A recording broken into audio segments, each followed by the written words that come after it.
विमल, पोलो, जोबा केसरी, हर पल मनाओ केसरी त्योहार। सबसे बड़ा सवाल मैं आज बात करने वाली हूं इलेक्शन सैंक्टिटी की, चुनाव की पवित्रता की। भाई बहुत सारे नियम कायदे हैं जो चुनाव आयोग के दस्तावेजों में दर्ज हैं। बात करने वाली हूं एमसीसी यानी आदर्श आचार संहिता की भी, जिसके लागू होने के बाद आप ऐसा कोई काम नहीं कर सकते जिससे वोटर्स का दिमाग, वोटर्स का जहन प्रभावित हो। और दरअसल पैसा तो आप हरगिज नहीं बांट सकते, ये बाकायदा स्थापित सत्य है। और चुनाव आयोग ने ही कम से कम 5 राज्यों में 10 ऐसी योजनाओं को एमसीसी यानी कि मॉडल कोड ऑफ कंडक्ट लागू होने के बाद तुरंत प्रभाव से रुकवाया। और कई कई जगहों पर तो ऐसा था कि योजनाएं 3-3, 4-4 साल से चल रही थी। तेलंगाना में चल रही थी रायतू बंधु योजना, और ये प्रधानमंत्री किसान जैसी योजना थी। दरअसल शुरुआत हुई थी 10 मई 2018 को। इसकी जानकारी मैंने आपको परसों तरसों अपने प्रोग्राम में दी थी, लेकिन आज बताना इसलिए जरूरी है क्योंकि अब स्कोर बोर्ड पर हमारे सामने बिहार का इलेक्शन है। एनडीए प्रचंड बहुमत के सामने विजय हासिल कर चुका है, सरकार बनाने की तैयारियां हो रही हैं। आज दिन भर दरअसल ये इस बात पर माथापच्ची हुई कि जेडीयू के कितने मंत्री होंगे, बीजेपी के कितने मंत्री होंगे, चिराग पासवान के कितने, जीतन राम मांझी के कितने, उपेंद्र कुशवाहा के कितने। और 20 तारीख को शपथ ग्रहण होगा नीतीश कुमार का। तो जिस वक्त इन सारी बातों पर चर्चा हो रही है कि प्रचंड बहुमत की ऐसी सरकार जो ऐतिहासिक है, जिसमें बीजेपी 90% के स्ट्राइक रेट के साथ खड़ी है और जनता दल यूनाइटेड ने 43 सीटों से 85 सीटों की जबरदस्त जंप लगाई है, ऐसे मौके पर मैं आज आपसे बैठकर बात कर रही हूं कि चुनाव आयोग ने 2018 में जो तेलंगाना में रायतू बंधु योजना थी, प्रधानमंत्री किसान योजना के जैसी, किसान सम्मान निधि योजना के जैसी, उस पर रोक लगा दी 2023 में। क्योंकि और क्यों रोक लगाई, बड़े प्रिसाइज डेटा के साथ आपके सामने मैं रख रही हूं। क्योंकि तेलंगाना के वित्त मंत्री हरीश राव ने ये बयान दिया 26 नवंबर को कि हम आपको ये किश्त 28 नवंबर तक पहुंचा देंगे। वित्त मंत्री का बयान आया तेलंगाना के, मैं 2023 की बात कर रही हूं। चुनाव आयोग ने कहा कि 2 दिन पहले चुनाव से ऐसी घोषणा आप नहीं कर सकते, भले ही योजना ऑनगोइंग थी, 5 साल से चल रही थी, लेकिन आपको इसको रोकना पड़ेगा। तेलंगाना में वो योजना रोक दी गई। आंध्र प्रदेश में 2024 में 2020 से जो योजना शुरू थी, जगनमोहन रेड्डी ने शुरू की थी, वाईएसआर चेयू था, उसमें भी दरअसल महिलाओं को पैसा जाना था। वाईएसआर आसरा योजना भी थी, वो भी जीविका दीदी की तरह थी बिहार की, जिसमें जितने भी स्वयं सहायता समूह हैं उनकी महिलाओं को पैसा दिया जाता था। वाईएसआर आसरा योजना शुरू हुई थी। ये योजना 2020 में 4 साल हो गए थे चलते चलते, लेकिन क्योंकि मॉडल कोड ऑफ कंडक्ट लागू हुआ 2024 में तो रोकनी पड़ी। चुनाव आयोग ने कहा नहीं चलेगा, पैसा नहीं भेज सकते। तो दरअसल ये योजनाएं राजस्थान में भी रुकी, ओडिशा में तो बाकायदा ये योजना 2018 से चल रही थी, दिसंबर 2018 से। कृषक सहायता आजीविका आय संवर्धन योजना 10-10 हजार रुपए बिल्कुल बिहार की तर्ज पर दिए जा रहे थे किसानों को। ओडिशा में नवीन पटनायक दे रहे थे, लेकिन चुनाव आयोग ने कहा कि भाई आप मतदाताओं को लुभाने की कोशिश नहीं कर सकते, इसको भी रोक दिया गया। और दरअसल चुनाव आयोग ने क्या किया कि सरकार से तो कोई लेना देना होता नहीं जब एमसीसी लागू हो जाती है, मॉडल कोड ऑफ कंडक्ट, तो डीएम को चुनाव आयोग ने निर्देश दिया कि आप ये नहीं कर सकते। और ऐसा ही हुआ तमिलनाडु में, रंगीन टीवी बांट रहे थे डीएम के। अब लेकिन कमाल ये देखिए कि बिहार में उसी चुनाव आयोग की नाक के नीचे पैसा बटा, लगातार बटा, पूरे चुनाव के दौरान बटा। 10-10 हजार रुपए मुख्यमंत्री महिला रोजगार योजना के तहत 1,41,00,000 महिलाओं के खाते में पहुंचाए गए।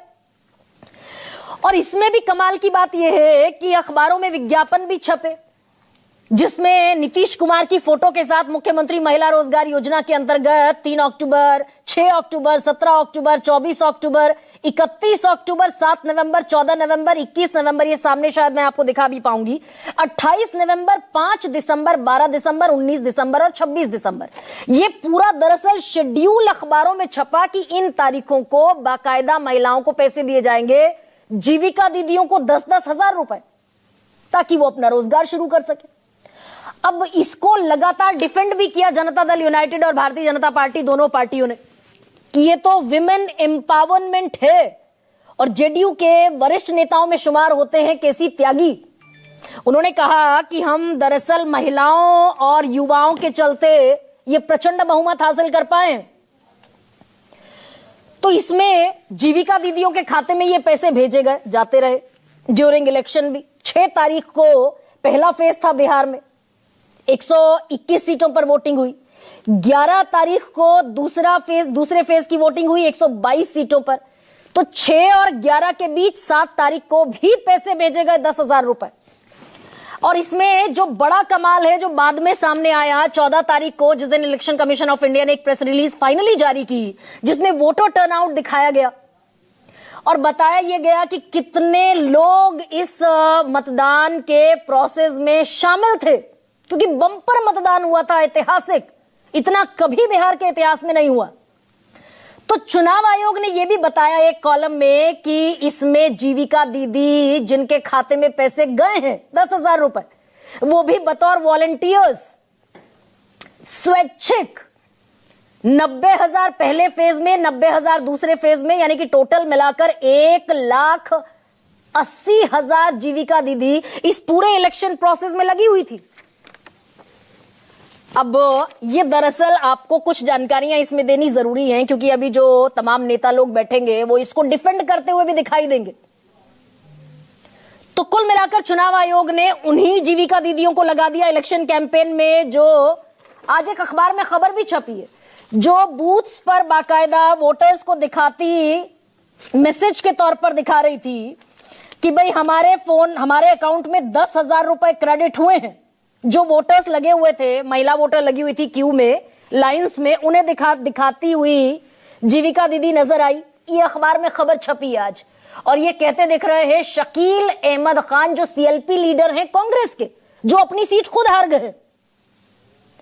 अब इसमें कुछ चीजें पहली बार हुई। ये जीविका दीदी दरअसल सरकारी आदेश पर निकली, सरकारी निर्देश पर निकली। ये एक ऑथेंटिक डेटा आपके सामने रख रहे हैं।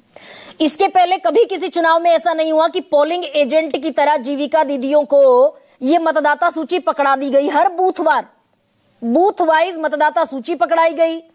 3 नॉक सिस्टम बनाया गया कि जीविका दीदी जो थी वो हर महिला के हर घर के दरवाजे पर कम से कम 3 बार नॉक करेंगी एंटायर दी डे, जिस दिन पोलिंग हो रही है।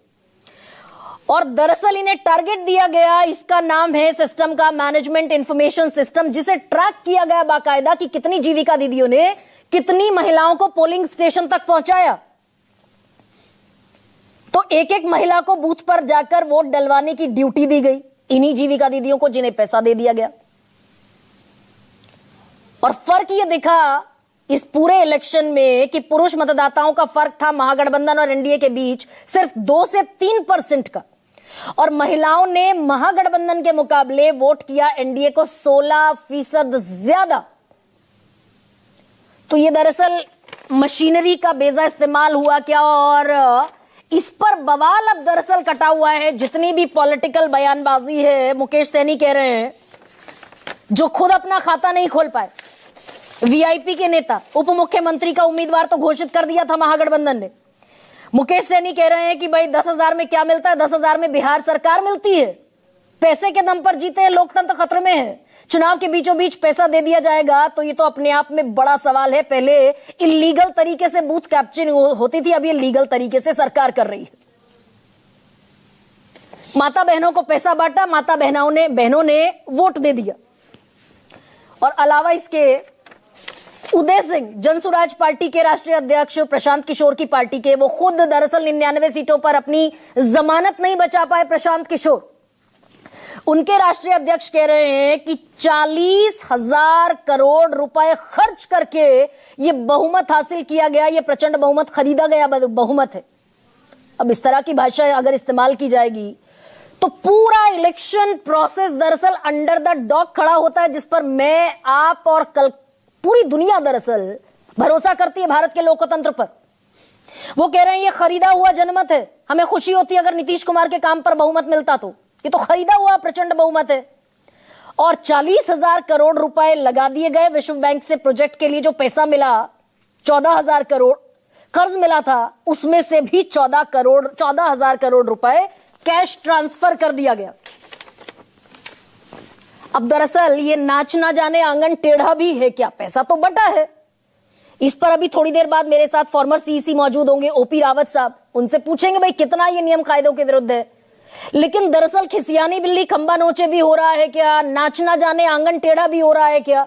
और ये भी मैं नहीं कह रही हूं, ये दरअसल कह रहे हैं अखिलेश प्रसाद सिंह, बिहार कांग्रेस के पूर्व अध्यक्ष। वो कह रहे हैं भाई हमने तो जब टिकट बंटवारे में सब लोग लगे हुए थे, सब लोग तो सिंबल लेने में व्यस्त थे, आखिरी दिन तक सब तो चुनाव लड़ रहे थे, चुनाव का प्रबंधन कहीं था ही नहीं। ये कांग्रेस के प्रदेश अध्यक्ष, पूर्व प्रदेश अध्यक्ष कह रहे हैं कि नीचे संगठन के लोगों को ले जाने की जिम्मेदारी थी राहुल गांधी, जो मुद्दा एसआईआर का उठा रहे थे। अभूतपूर्व उनको समर्थन मिल रहा था, अभूतपूर्व स्वागत हुआ, असरदार था हमारा कैंपेन, अप्रत्याशित भीड़ थी, लेकिन हम नीचे तक नहीं ले जा पाए क्योंकि संगठन था ही नहीं। और ऐसे में आज आरजेडी के तेजस्वी यादव के घर पर बड़ी मीटिंग हुई। सिर्फ 25 विधायक जीते हैं आरजेडी के, पिछली बार से 50 विधायक कम। तो आज पहली बार तेजस्वी यादव भी नुमाया हुए, कुछ तस्वीरें अगर हम दिखा पाए तो। पहली बार एक झलक उनकी मिली और उन्हीं के घर पर लालू प्रसाद यादव, राबड़ी देवी, मीसा भारती, तमाम लोग जुटे, हारे हुए जीते हुए सब विधायक जुटे समीक्षा के नाम पर और ठीकरा फोड़ते दिखे बाद में ईवीएम पर। भाई वीरेंद्र आरजेडी के विधायक हैं, वो कह रहे हैं कि ये दरअसल ईवीएम में चोरी हुई, तो एसआईआर भी हुआ, पैसा भी बटा, ईवीएम में भी चोरी हुई और अब ईवीएम के खिलाफ लड़ाई लड़नी है। बैलेट पेपर से जो हुआ उसमें हम चुनाव जीत गए और ईवीएम में हार गए। तो अभी दरअसल इसकी गूंज और धमक सुनाई देनी है अरसे तक। सुनिए जरा आज बिहार से किस किस तरीके के बयान सामने आए।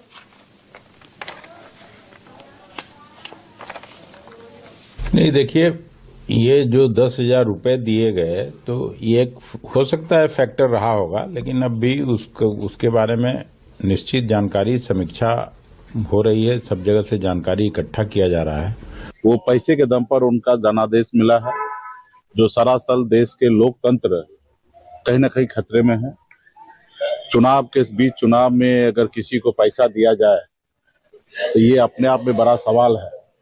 देश में रील में चल रहा है कि अगर 10,000 में क्या मिलता है तो 10,000 में बिहार सरकार मिलता है। नीतीश कुमार जी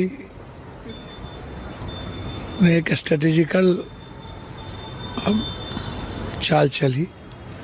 6 तारीख को 20,000 करोड़ रुपया थर्ड जो पैसा जाना था वो चला गया 6 को।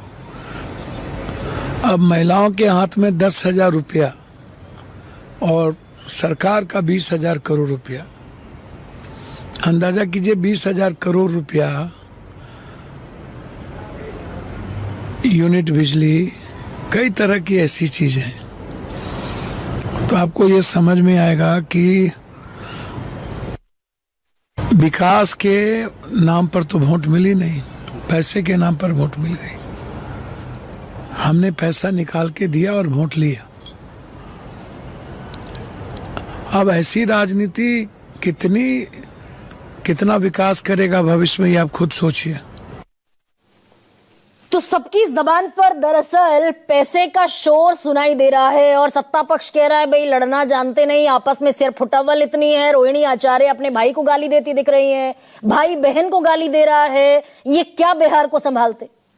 अब ऐसे में आज का सबसे बड़ा सवाल आपके सामने रखते हैं,